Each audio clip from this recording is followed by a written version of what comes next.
O nosso grupo agora vai falar um pouco sobre o MOSFET.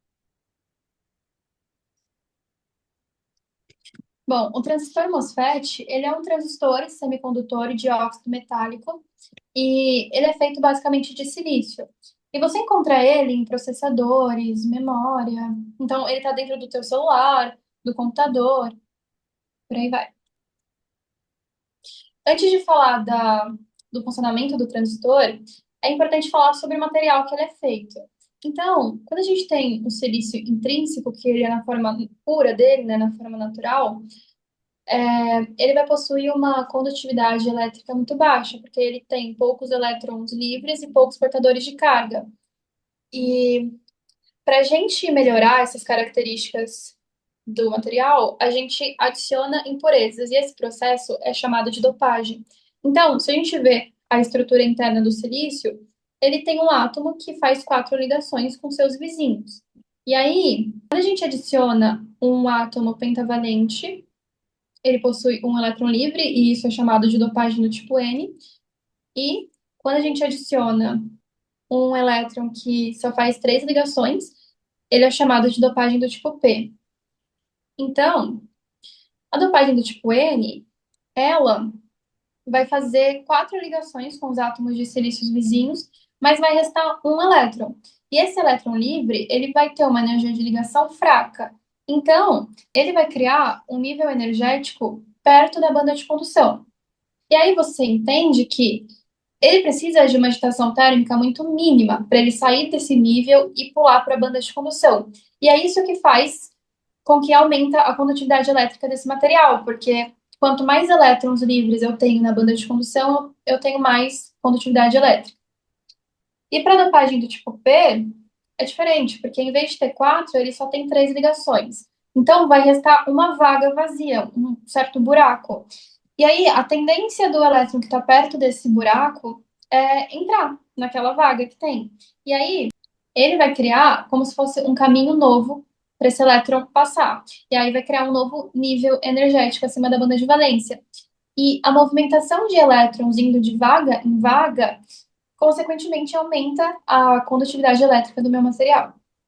Agora, falando mais sobre o funcionamento do MOSFET em si, ele tem uma estrutura parecida, então o NMOS e o PMOS, eles possuem essa mesma estrutura, só muda o substrato e as dopagens.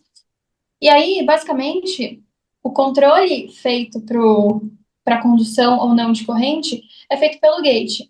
Então, depende da tensão aplicada no gate, que ele é um metal com uma camada de óxido de silício em cima, e aí, dependendo dessa tensão que eu aplico, eu controlo ou não a condução de corrente elétrica pelo drain e pelo source.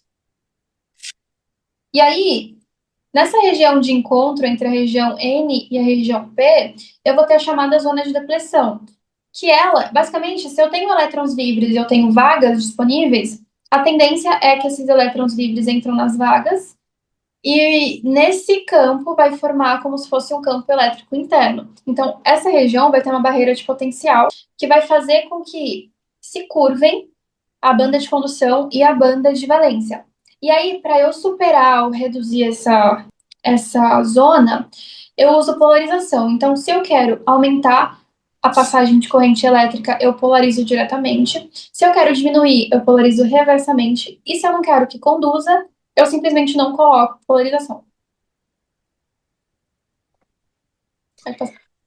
Bom, então, para ter uma noção da complexidade de fabricar um microchip, dá para a gente pensar numa analogia bem simples. Então, imagina só um bolo de 80 camadas e que cada camada com um formato diferente e seguindo uma receita com, sei lá, quase 1.000 etapas e que leva 3 meses para ficar pronto.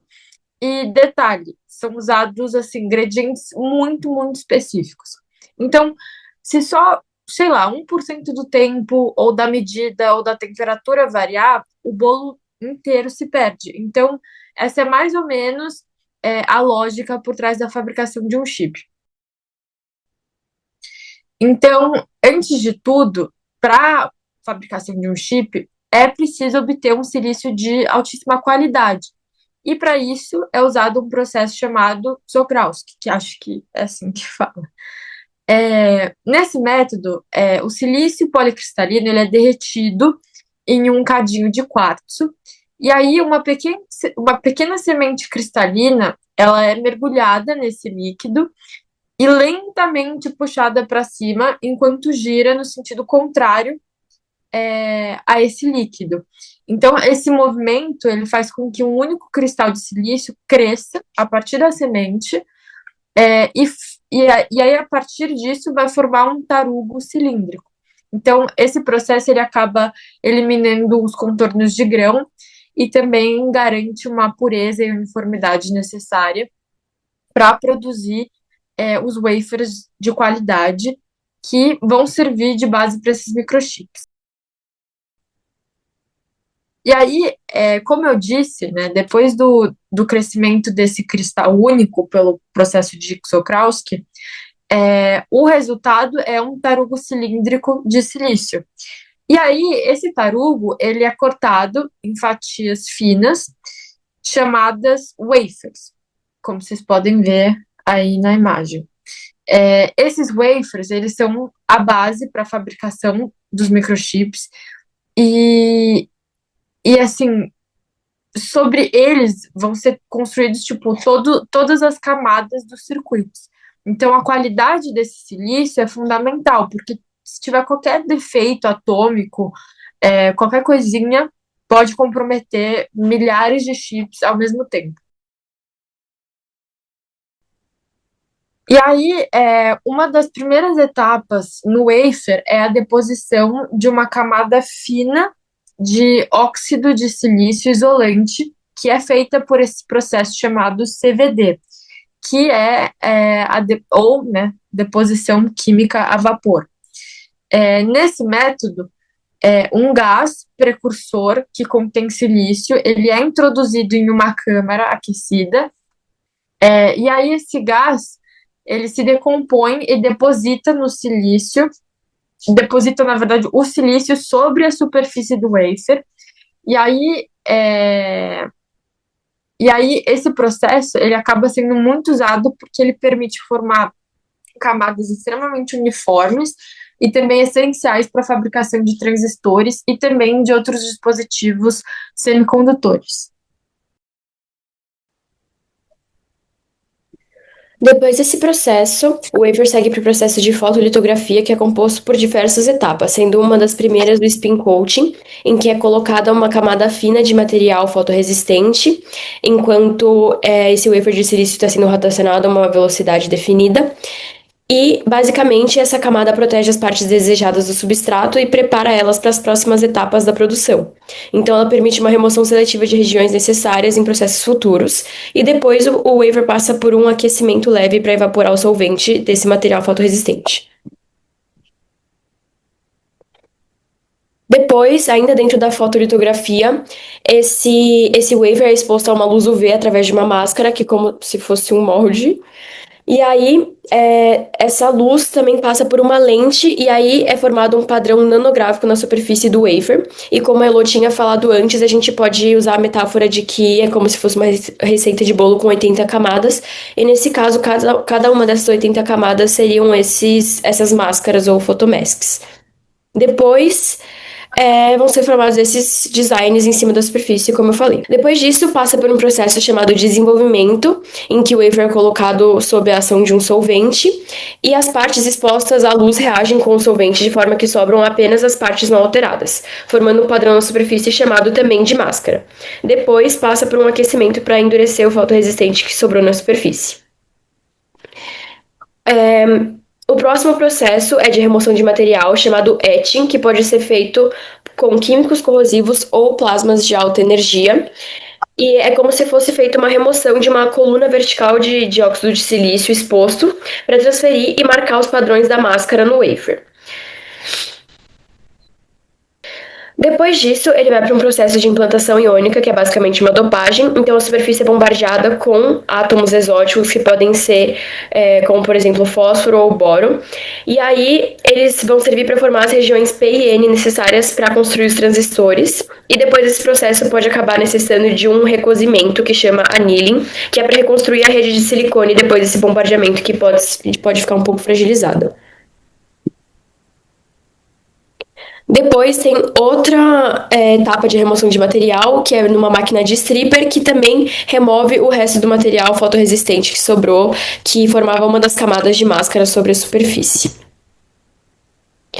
Depois tem o processo de deposição, que podem ser usados tanto metais, óxidos ou mais silício na superfície, e é para formar mais uma camada que tampa possíveis buracos deixados pelo processo de etching, que removia aquelas camadas para deixar o padrão, e também protege esse padrão que ficou exposto. No caso dos óxidos, essa camada é colocada em cima da superfície através do CVD, que a Elo também explicou antes com mais detalhes. Depois disso, a gente tem mais uma remoção de material, que é feita pelo processo de CMP, em que, basicamente, o wafer passa por um processo de polimento e planarização em uma superfície que rotaciona, e aí ele é pressionado de forma que esse pano do polimento remove as camadas desnecessárias e possíveis impurezas. Depois disso, tem uma limpeza geral que pode ser feita com água purificada, nitrogênio e álcool isopropílico para realmente remover todas as impurezas da superfície do wafer. E por último, ele deve passar por inspeções em estações de metrologia, em que eles são vistoriados para procura de possíveis defeitos que possam prejudicar o funcionamento da CPU.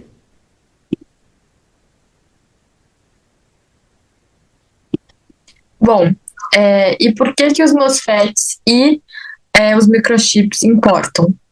Bom, os MOSFETs são basicamente a base de praticamente toda a eletrônica moderna. Então, eles estão em smartphones, computadores, carros e até eletrodomésticos.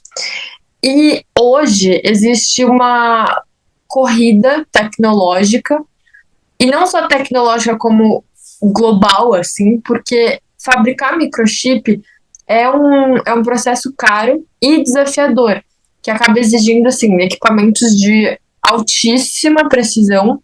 E a recente escassez desses chips mostrou que o mundo depende de cadeias internacionais de produção. Então, por isso que países como Estados Unidos, China, Europa estão investindo bilhões em fábricas e também em pesquisa.